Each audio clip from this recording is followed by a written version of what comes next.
টি-20 সিরিজটা নিয়ে কথা বলতে চাই। দুটো নতুন ব্যাপারটা স্কোয়াড দিল, রাইট। দুটো নতুন মুখ আছে যাদেরকে নিয়ে অনেকদিন ধরে আলোচনা হচ্ছিল যে ন্যাশনাল টিমে এদের দুজনকে কবে দেখা যাবে। আমাদের ফ্রি হিটেও অনেকবার এই প্রশ্নটা আসছে, আব্দুল গাফার সাকলাইন, রিপন মণ্ডল, তাদেরকে কবে দেখবো। অবশেষে স্কোয়াডের নামটা এসছে। আমরা স্কোয়াডটা একটু দেখিয়ে নিতে চাইবো। প্রথমে লিটন দাস ক্যাপ্টেন হিসেবে থাকছেন, Saif Hasan captain, Tanzid Hasan Tamim, Parvez Hossain Emon, he is back, Shamim Patwari, Towhid Hridoy, Nurul Hasan সোহান, মেহেদি হাসান, নাসুম আহমেদ, রিশাদ হোসেন, সাইফুদ্দিন, শরীফুল ইসলাম, তানজিম সাকিব, রিপন মণ্ডল এবং আব্দুল গাফার সাকলাইন, যে দুটো নাম নিয়ে আমরা কথা বলতে যাচ্ছিলাম। এক্স্যাক্টলি। এবং সেখানে যদি বলি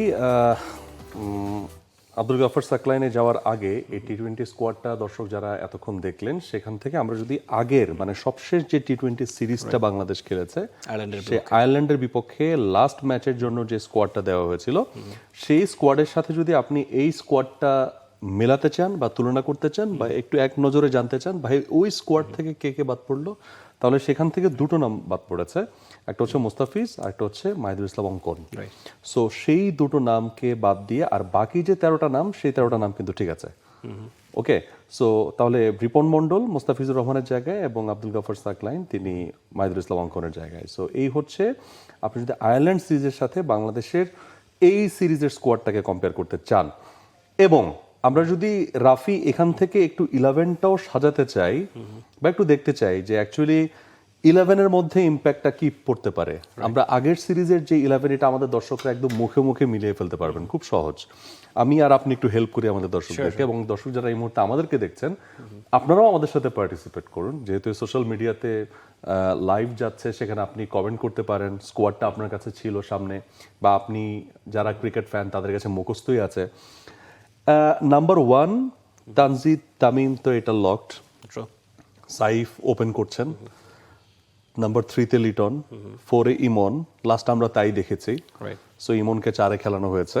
সো এখানে একটা সাফল হতে পারে, বাট যতটুকু জানি বা যতটুকু দেখছি ইমনকে 4-এর রোলটাই দিতে চায় টিম ম্যানেজমেন্ট, এবং সাইফ হাসানকে ওপেনিংয়ে তানজিদ তামিমের সঙ্গে খুব ভালো একটা শেপে আছে এই দুজন, এই জুটিটাকে আর একটু জেলিং করার টাইম দিতে চায়।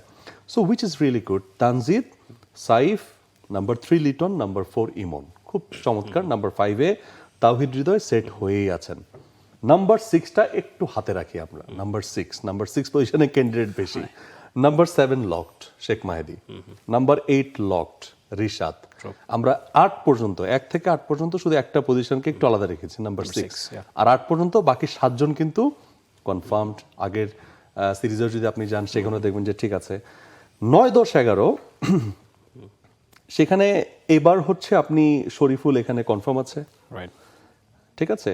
9 আর 10 এই দুইটা জায়গাতে কে খেলবে, এবং তানজিম সাকিবকে আপনি ধরে নিতে পারেন যে তিনি থাকছে। অর্থাৎ নাম্বার 9 সেখানে কি সাকলাইন ঢুকছেন নাকি রিপন ঢুকছেন, এখানে একটা আলোচনা হতে পারে, এবং একটা কয়েকটা অপশন আছে। নাম্বার 6-এ আমি আপনাকে প্রশ্ন করি, আপনি আমাকে উত্তর দেন, আর আপনার ওপিনিয়নটা আমি একটু জানি। সেখানে আমাদের দর্শকদের ওপিনিয়নটাও আমি জানতে চাই। দর্শক আপনারাও কমেন্ট করেন। নাম্বার 6-এ ক্যান্ডিডেট আমি বলি, আপনি আপনার প্রেফারেন্স বলবেন। ক্যান্ডিডেট আছে নুরুল হাসান সোহান, ক্যান্ডিডেট আছে Shamim Hossain Patwari.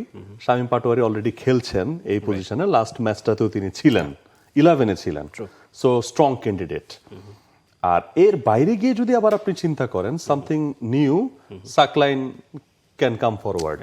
Saqlain can come forward, যদিও তাকে 8-9 আমরা খেলতে দেখেছি, but at number 6 he can come and blast. So এই তিনটা নামের থেকে নাম্বার 6-এ আপনি কাকে প্রেফার করেন? শামীম অনেকদিন সার্ভিস দিচ্ছেন, মাঝখানে সোহানও এসেছিলেন, এখন ক্যান্ডিডেট বেড়েছে। রাইট। আসলে আব্দুল গাফার সাকলাইনের ব্যাটিং ক্যাপাবিলিটি নিয়ে আপনি বলছিলেন, সবশেষ রাইজিং এশিয়ান কাপে তিনি পাকিস্তানের বিপক্ষে ফেলা ম্যাচ টাই হওয়ার পেছনে তার অবদান ছিল, যদিও বাংলাদেশ শিরোপা জিততে পারেনি, বা বিপিএলেও 1-2 ম্যাচে তাকে আমরা দেখেছি ভালো ব্যাট করতে পারেন তিনি। তবে ওভারঅল শামীম পাটোয়ারি, যার নামটা বলছিলেন আপনি, লিটন দাস ক্যাপ্টেন, তিনি সবসময় বলছেন যে শামীম পাটোয়ারির ব্যাটিং তার পার্সোনালি অ্যাজ অ্যান অডিয়েন্সও দেখতে ভালো লাগে।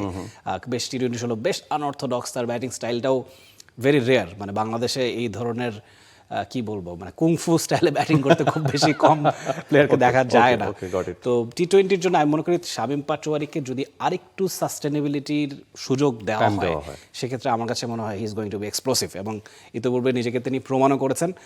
আব্দুল গাফার সাকলাইনকে আমি যদি দলে নিতেই হয় প্রথম দুটোর যে কোনো একটা অপশন, আমার মনে হয় 8-9 বা সেই জায়গাটা পরের জায়গাটাতে যেটা আমি বলছিলাম যে 9-10 স্পটটা খালি ওই স্পটের যে ক্যান্ডিডেটের সাথে কম্পিটিশন যেহেতু হতে তার পারে। শুরুটা হচ্ছে নিউজিল্যান্ডের মতো একটা অপোনেন্টের এগেইনস্টে, যেমনই হোক না কেন নিউজিল্যান্ডের দলটা, আমার কাছে মনে হয় ব্যাটিং এর দায়িত্বটাও তার জন্য একটা অ্যাডেড প্রেসার হয়ে যেত। মানে 9-10-11তে গেলে কিন্তু পিওর বোলার হিসেবে তিনি ঢুকছেন সেখানে, মানে বোলিং অলরাউন্ডার হিসেবে এক্স্যাক্টলি, ঢুকছেন। যদি দলের তখন প্রয়োজন bowling এর হয় pressure টা সেক্ষেত্রে হ্যাঁ বোলিং এর প্রেসারটাই থাকবে, সেটাই হয়তো বা তিনিও এনজয় করবেন আমার কাছে মনে হয়। ওকে ফাইন, তাহলে দর্শক এখানে আমাদের ডিসকাশনে একটা বিষয় হচ্ছে যে আমাদের নাম্বার 6 এর জন্য অপশনটা একটু বেশি স্কোয়াডের মধ্যে।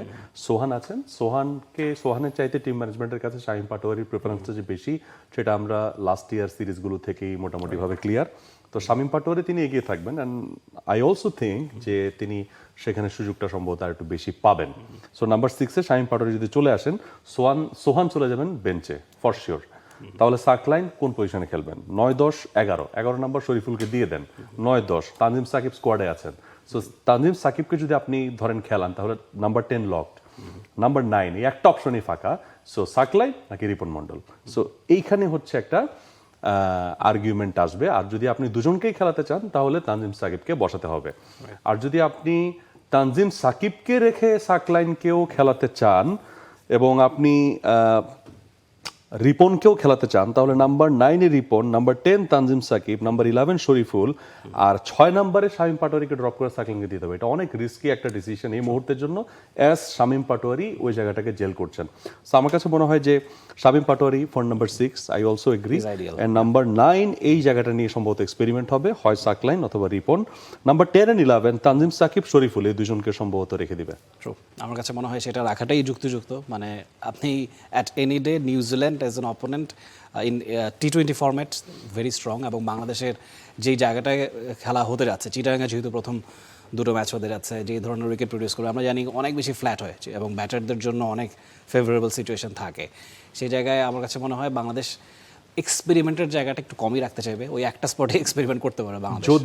যদি রাফি যদি হচ্ছে দুটো ম্যাচ বাংলাদেশ প্রথমে জিতে নেয় আর লাস্ট ম্যাচটা যদি একটু লাক্সারি দেখানোর সুযোগ থাকে তাহলে এটা হতে পারে নাম্বার 10-এ তানজিম সাকিবকে ড্রপ করে 9 and 10 Saqlain and Ripon, they can come with Shoriful. অবশ্যই একটা এক্সপেরিমেন্টের বড় সুযোগ আছে এবং এটা অপরচুনিটি জন্য। For more updates, subscribe to our YouTube channel and click on the bell icon. Follow us on Facebook and Instagram. Download T-Sports app to enjoy exciting games and highlights. Visit tsports.com.